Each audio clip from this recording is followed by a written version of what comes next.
If you have a Singer Elite digital machine, you will have 4 different menus of all different stitches, and you might be wondering, when do I ever use this? I mean, I primarily use my machine for a straight stitch or a zigzag, but I do occasionally use the machine to do buttonholes. A lot of the other ones, and especially menu 3 and 4, are decorative and lettering, and I will use the decorative stitches for like my this dress that I made my daughter.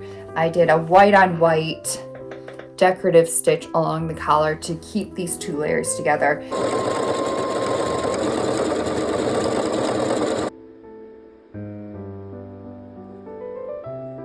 You could also do it the hem of the dress. I did a straight stitch here, but you could do a decorative.